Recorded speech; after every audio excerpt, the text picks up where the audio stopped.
Well, good morning, church.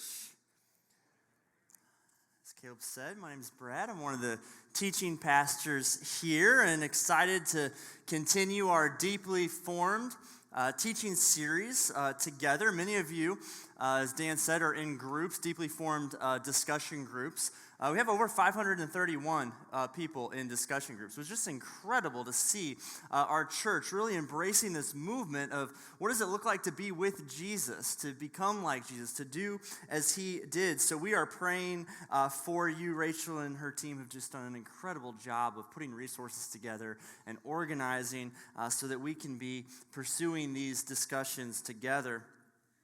In 1991, Gatorade launched a new commercial with the tagline, "Be like Mike." Anyone remember these commercials, these Gatorade commercials, "Be like Mike"?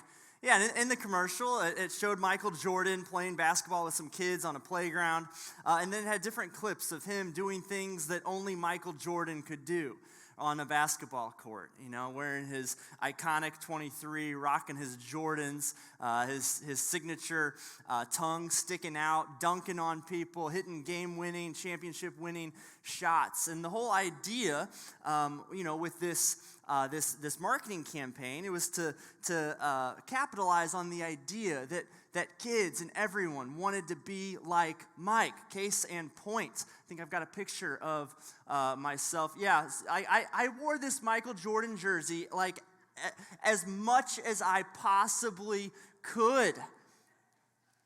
Be like Mike. And this commercial, right, the idea was you might not be able to do what Michael Jordan did. You might not be able to be Michael Jordan. But if you drank some Gatorade, you could be like him. You could be like him. See, as Christians, we have a goal. Not that we would be like Michael Jordan, but that we'd be like Jesus. See, the whole point of the Christian faith, the whole point of following Jesus, of embracing that call to follow him, is to be deeply formed.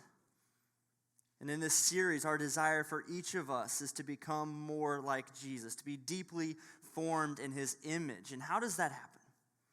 It happens by being with him.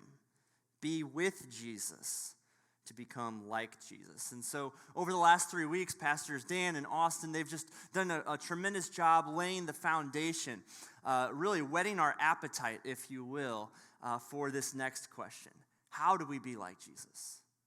How do we do it? How do we be like Jesus? How do we be with Jesus? If that's what leads us to being like him, how do we be with Jesus? And today, I'm going to introduce the first of 9 different spiritual practices, 9 different disciplines that we can incorporate into our lives, into our regular routine. Not because doing these things magically make us like him, but doing these things bring us into proximity with him.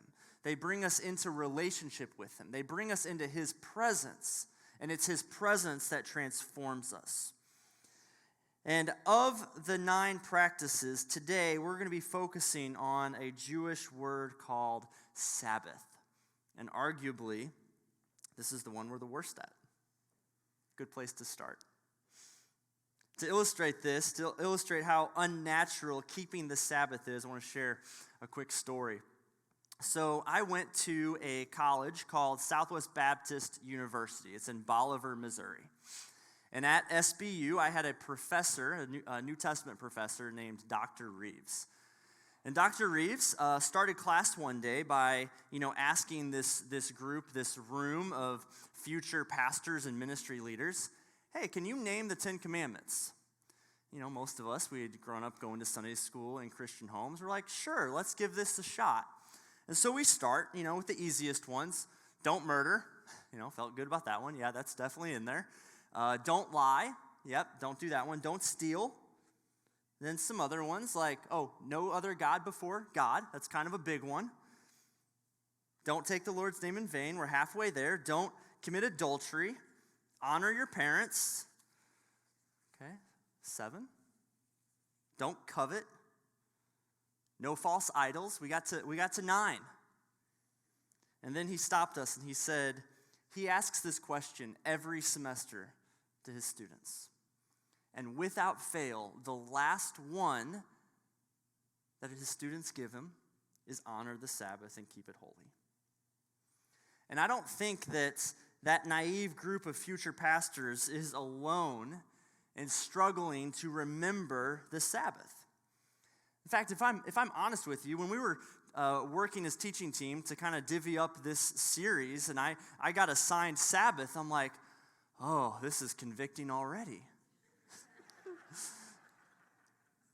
Like every year, I feel like I struggle with it more than I did the year before. And I know that Sabbath, keeping the Sabbath, it's something I'm supposed to be doing, but it's not something that I often do well. And I don't think I'm alone in that. Why is that?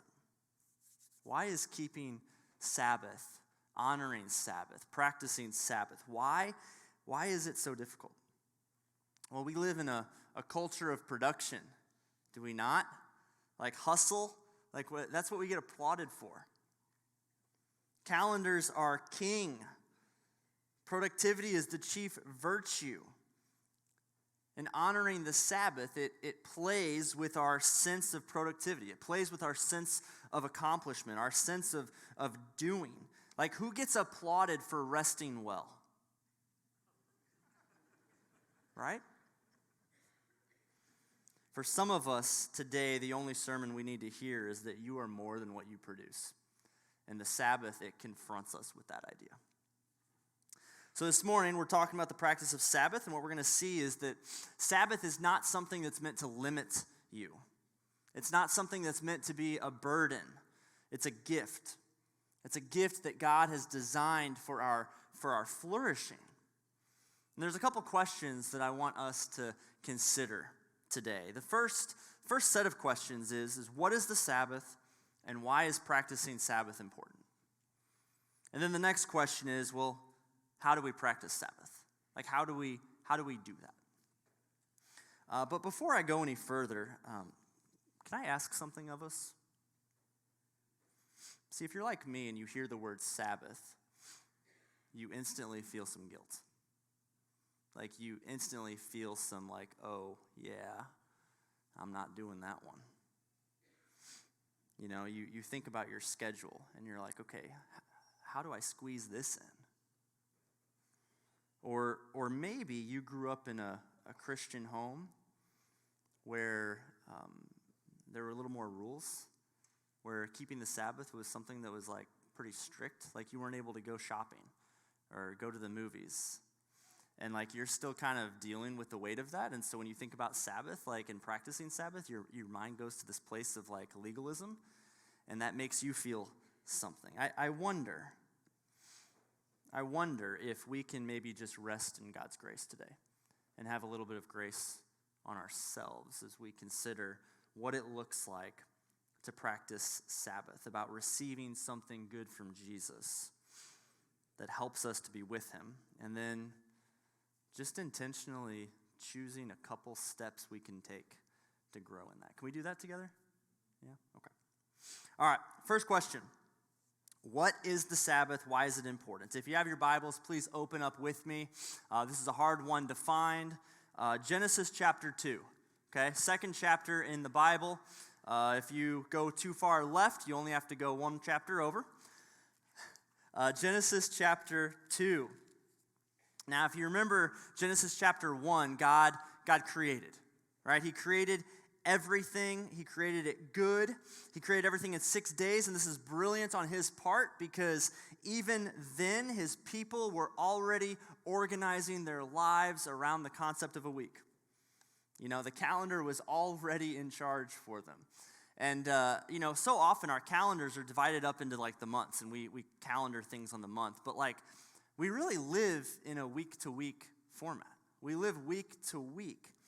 And so God, he does something after his creating. He creates in 6 days, and then on the seventh day, the final day of the week, he rests. So Genesis chapter 2, I'm going to read verses 1 through 3. Moses writes to God's people, he says, "Thus the heavens and the earth were finished, and all of the host with them. And on the seventh day, God finished his work that he had done, and he rested on the seventh day from all his work that he had done. So God blessed the seventh day and made it holy, because on it God rested from all his work that he had done in creation. The seventh day, this day of rest, the Jewish people, they call Sabbath. And what we see in Genesis chapter 2, it actually predates the fall. Genesis 3 hasn't happened yet. So rest, Sabbath, is not a result of our condition. It's not because of sin. It's not because of our brokenness. God designed us to need rest, to need this pattern of rhythm, even before we rebelled and messed it all up. And work actually predated the fall too. So as much of as hard and difficult as work can be, like, we're designed to work. We're going to work for all eternity. We're going to work in heaven. We're going to work on a new earth. And we're going to rest because it came before the fall. God, he's created this pattern called Sabbath. Pete Scazzaro, in his book, The Emotionally Healthy Leader, he defines the Sabbath as: Sabbath is a 24-hour block of time in which we stop work, enjoy rest, practice delight, and contemplate God. We're going to come back to that fourfold movement in the how-to section. John Mark Comer, in his book, Practicing the Way, maybe you've heard of it, describes Sabbath as an entire day of your week, 1/7 of your life set aside to not only stop and rest, but also to delight in and worship the God who made you to be with himself. As unnatural as Sabbath feels, it's perhaps the most natural thing we could do. The Sabbath, it's a day to cultivate joy in a world of sadness. And he goes on to say, in ugly times, we need the Sabbath to keep our hearts alive to the beauty of God and life with him in his world. For the Jewish people, the weekly Sabbath, it begins at sundown on Friday, and it ends at sundown on Saturday. No work was allowed to be done on Sabbath. And this comes from Deuteronomy chapter 5. So God, he gave the Ten Commandments in Exodus and then in Deuteronomy because we need consistent reminders. Moses is reissuing the Ten Commandments with a little bit more discussion attached to them. Deuteronomy 5, verse 12, it says this: Observe the Sabbath day to keep it holy as the Lord your God commanded you. 6 days you shall labor and do all your work, but the seventh day is a Sabbath to the Lord your God. On it you shall not do any work, you or your son or your daughter or your male servant or your female servant or your ox or your donkey or any of your livestock or the sojourner who is within your gates, that your male servant and your female servant may rest as well as you. See, God knew that we'll exploit loopholes. Okay, I can't work, I'm going to make everybody else work for me. He says, no work is allowed on the Sabbath. It's a day of rest. It's a day of rest for everyone. So on the Sabbath, we stop working. Now, why was this so important for the Israelites? Why was it so important for the Old Testament people of God to not work on this day? Verse 15, Moses continues. He says, you shall remember that you were a slave in the land of Egypt, and the Lord your God, he brought you out from there with a mighty hand and an outstretched arm. Therefore, the Lord your God commanded you to keep the Sabbath day.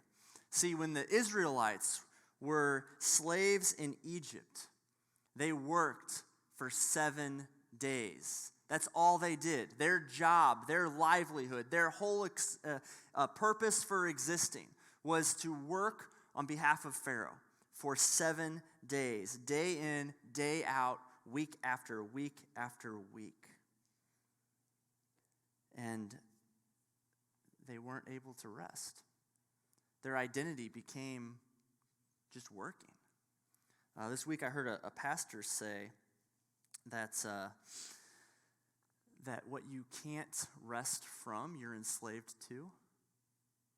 That's what the Old Testament people was. They were enslaved.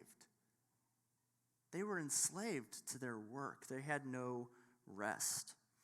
And this is convicting, right? Because we too, right? We can so easily get so wrapped up into our work, into the idea of producing.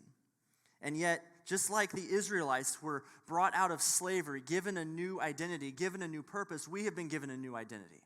In Jesus, we have a new identity that's not based on what we do. It's not based on what you accomplish. It's not based on what you produce.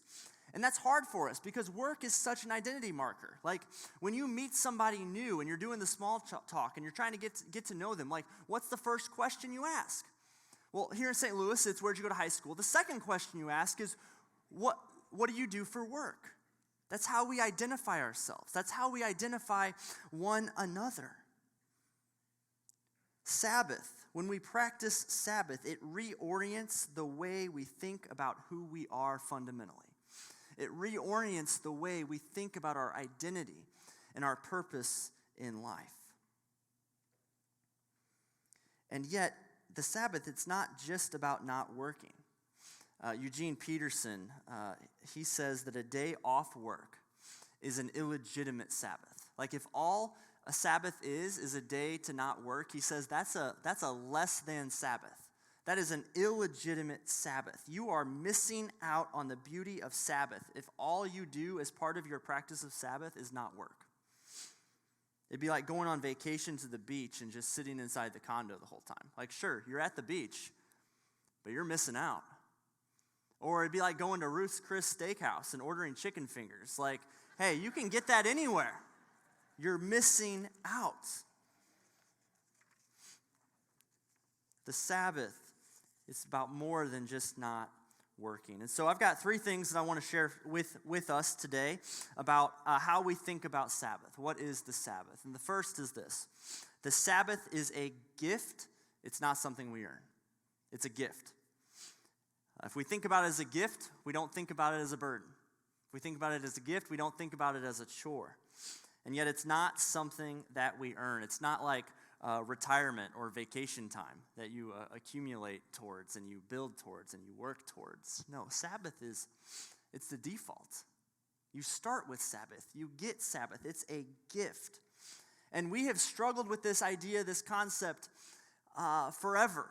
In Mark chapter 2, the teachers of the law are trying to trip up Jesus. They're trying to get him in trouble because Jesus allows his disciples to walk through a field on the Sabbath on a day where they're hungry and pluck heads of grain to eat, to fill their bellies.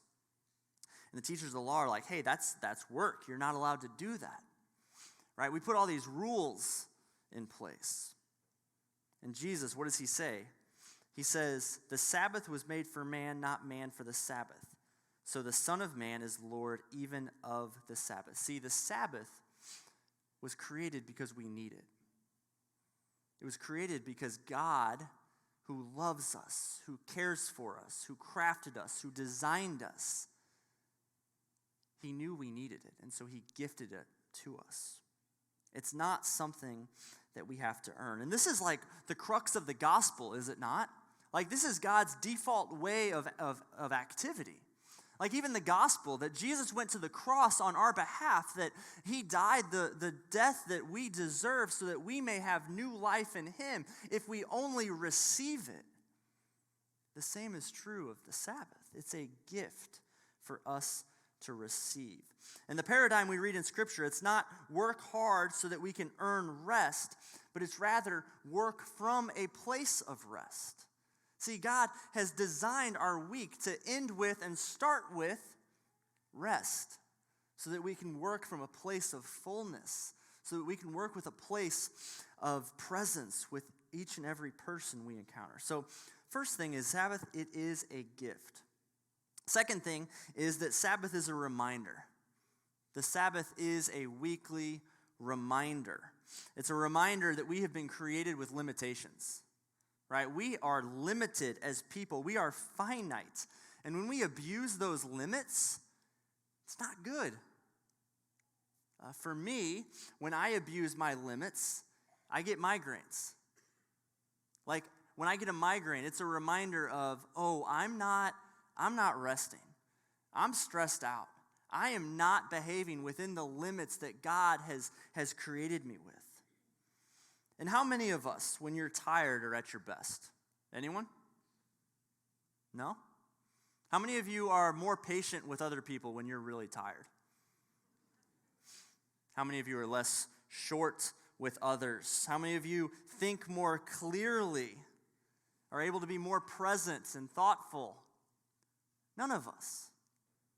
We need rest. And the reminder the Sabbath is that we are limited.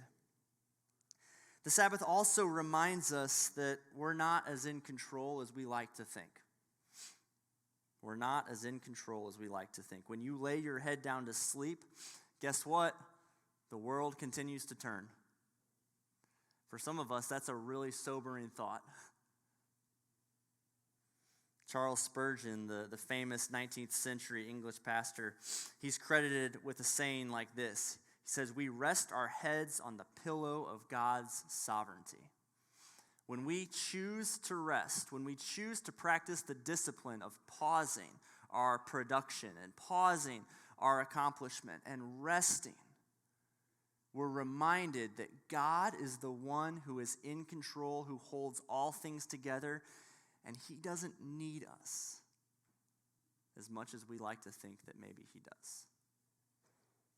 When we intentionally practice a habit of rest, we learn to trust God more. It deepens our dependence on God's grace. And the third thing that I want to share is that Sabbath is resistance. And this is maybe my favorite one.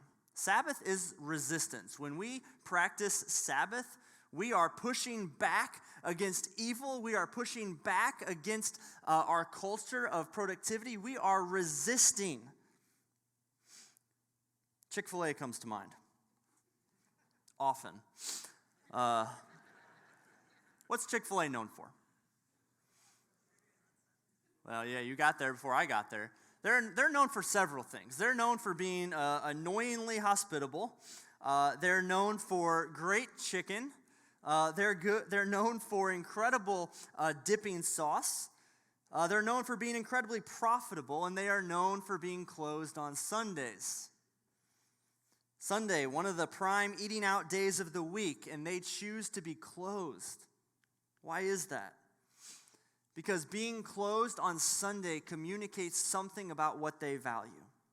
Being closed on Sunday says something to the rest of the world about what they value most. They are willing to make less money because they believe that honoring the Sabbath for their workers, for their business, for their customers, it matters.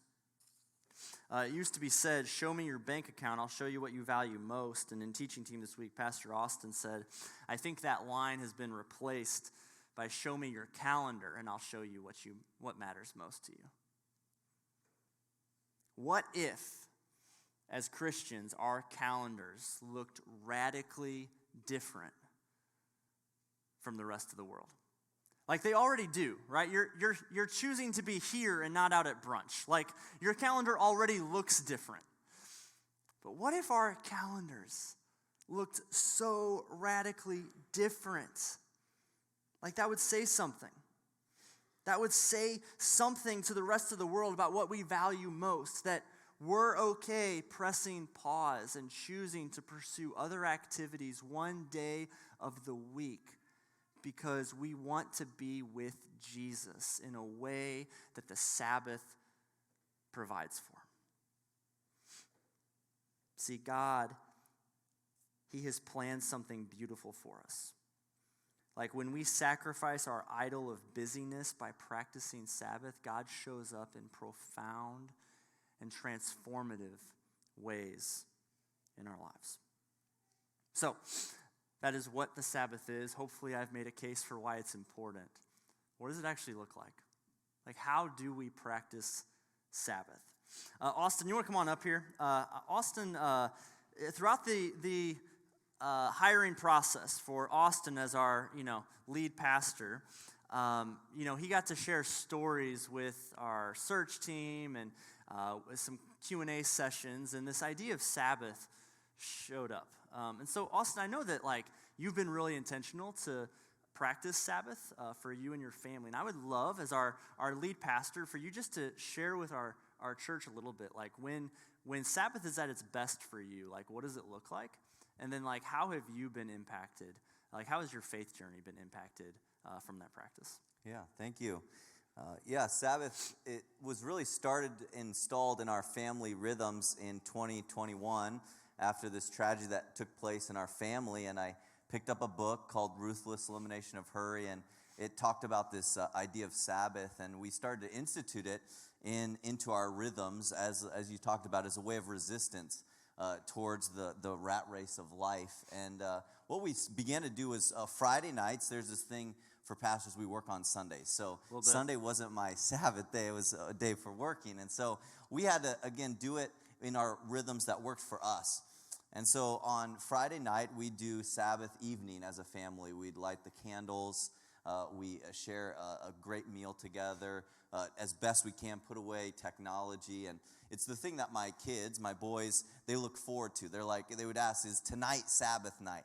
Because there's this presence that his parents had with him. And then we do Mondays. When I worked at my other place, it was Mondays was my day off. Now it's Fridays with all of you guys. And I just spend the whole day resisting in three ways: not working, wanting, or worrying. Not working, not wanting, desire. There's a sense of contentment, and then not worrying about what I did or didn't do that day.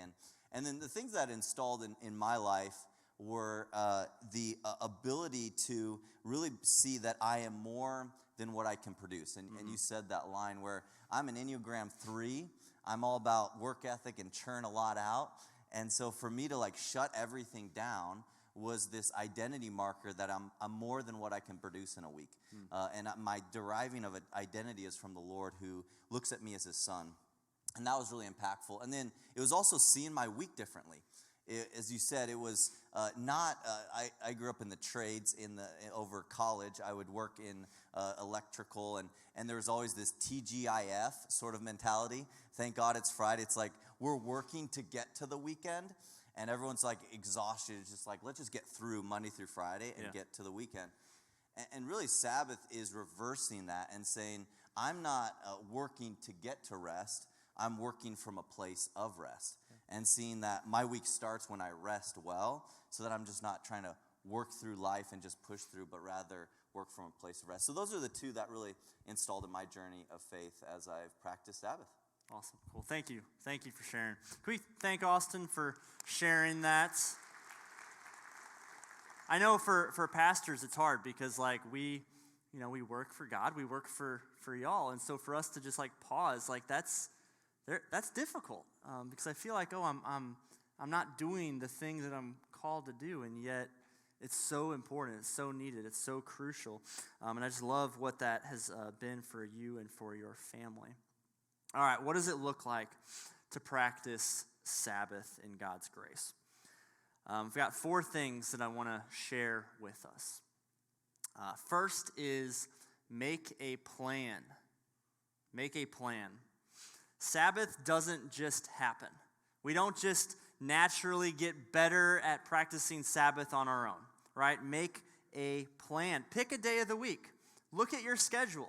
Maybe Sunday isn't the day for you that it works. Maybe Friday isn't the day for you that it works. Maybe you have off of work on a Tuesday or on a Wednesday. Just pick a day. Pick a time in the week and start small. Right, we have this tendency, and maybe it's just Enneagram 3s, I don't know. But we have this tendency to write down these big, audacious goals, this grandiose, okay, this is now what I'm going to do. I'm going to make this massive life change, and it's going to look like this. Well, just start small, right? God's going to meet you in it. Trust him. Start small and let it grow. Build from there. So pick a day of the week, any day, make a plan, start small. Start by just actually not working on your day off. Build mini Sabbaths into your week. So make a plan. As I said earlier, Pete Scazzaro, the fourfold movement, he says, Sabbaths, we stop work, we enjoy rest, we practice delight, and we contemplate God. Make a plan for doing those 4 things. How are you actually going to stop work? For me, it means I need to have notifications on my phone off. It means I need to turn my phone into do not disturb mode. It means I need to not check my email when I'm bored and my impulse is to just go through my different apps. Maybe for you, it means deleting apps off your phone on particular days or moving them to a different page on your phone, right? Make a plan. Be proactive with it to stop work. And then enjoy rest. Chris Bantz, the pastor at New City Church in St. Charles, he says that sometimes in life we just need a nap and a sandwich, right? Enjoy rest. It's what we've been created to do. Enjoy rest. Maybe it's taking a nap.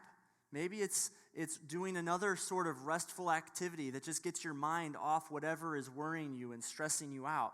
Reading a good book, or going for a walk.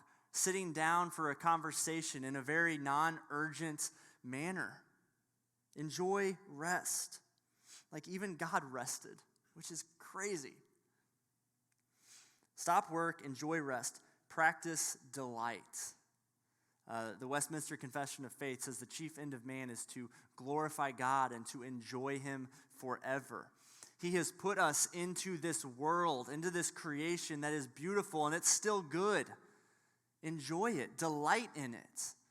And as you delight in creation, maybe that's going for a walk. Maybe it's going for a run. Maybe it's going and just sitting on your patio. I don't know what delighting in creation looks like for you. But as you do it, reflect and thank God for it. Recognize the spaces in life where you're just overwhelmed with gratitude for what God has done. Stop work, enjoy rest, practice delight, and contemplate God. Sunday is a great day for Sabbath if it can be, right? You already have this event that's designed to contemplate God, to come together, to worship together corporately, to learn and to open up His Word, to be renewed, right, by His Word in our lives. But there's so many ways to contemplate God. Maybe it's you identify a different psalm each week, and you read that psalm, and you reflect on that psalm, and you pray through that psalm. Maybe there's a proverb that you want to read, or a book of the Bible that you're going to study, or another book that leads you into greater understanding or greater knowledge of who God is. Or maybe it's a conversation that you have with a family member or a loved one. Hey, how's God working in your life? Oh, isn't that cool? So stop work, enjoy rest, practice delight, contemplate God. So make a plan. Secondly, guard it fiercely. Guard it fiercely. My wife does this so well for us and our family. I so appreciate. She guards our time together, our rest time, fiercely. Put it in your Google Calendar if you need to. Right? When we put something on the calendar, and then we get an invitation to do something else, and you pull out your calendar to see if you are free that day, because that's our default. Am I free? If I am, yes, the answer is going to be. But if you put it in your calendar, you open it up, am I free that day? Nope. Nope, I'm not. And here's the most beautiful thing. I'm booked. No one's going to complain or argue with you on that one.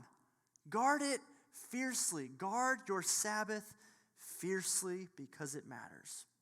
So make a plan, guard it fiercely. Third, prepare for it. You probably don't go on a trip without a little bit of preparation, right? You probably don't go on a trip without packing and looking up what's the weather going to be like that day, making sure that you have the things you need to do. Actually, there's so much research that says if you just put your clothes out the night before, right, you set your next whole day off on a better foot. We need to do that with Sabbath too. And I love how the Jewish tradition of Sabbath going from Friday night, starting the night before, right, it sets them up for the next day. We need to prepare for our Sabbath. And that might be going to bed at a more reasonable time. That might be sending a few emails or a few text messages or doing something on your phone. It might be moving the apps on your phone so that they don't show up. It might be putting your phone in Do Not Disturb. I don't know. Prepare for it, though. What do you need to make sure that you can be fully present with the Lord the next day. And then fourth, feel free to change it up and have a whole lot of grace for yourself whenever it doesn't go well. Right? We have a tendency that when we set these new goals, the first time we don't accomplish it, we throw the whole thing out. That's why New Year's resolutions don't make it past week 3. It's why reading through the Bible from start to finish is so hard to get past Leviticus. Like,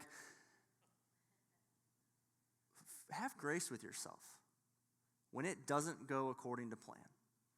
When there is an actual scheduling commitment that you just can't get out of, and you need to either move your Sabbath, or when you just forget to do the preparation thing right, have grace with yourself, because that's what Sabbath is all about. It's a gift of God. It is grace for you. And if it doesn't go according to plan, okay, try again. Right? Change it up a little bit. Try a different practice. Have grace. All right, I know it's a big endeavor. Some of us are probably like, oh, how am I going to do this? Start small. Make a plan. Guard it fiercely. Prepare for it. And then have grace for yourself. Let me pray. God, you are so wise. You're so wise that you have built into the fabric of our week the thing that we need most, which is time with you. Lord, this week, as we consider, hey, how do we incorporate a practice of rest, a practice of Sabbath into our lives? How do we do that in a way where it doesn't become legalistic and strict and rule-bound, but a way that leads us to delight in you? Lord, would you bless us in that? Would you give us favor in that? Would you show yourself to be faithful? And Lord, as we experience this gift, as we resist the temptation to see ourselves first and foremost by what we can accomplish, Lord, may we be reminded that we're not meant to carry the weight of the world on our shoulders. You've already done that for us. May we be reminded that you are so big, that you are so other, that you are so incredibly and intunely in control that we can just let some things go and trust that when we choose to rest, you're going to be faithful to meet us there in that space.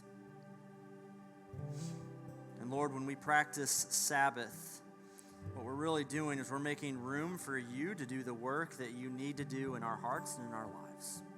So Lord, we thank you for Jesus. We thank you for the cross, and we thank you for his grace that shows up time and time again when we allow it.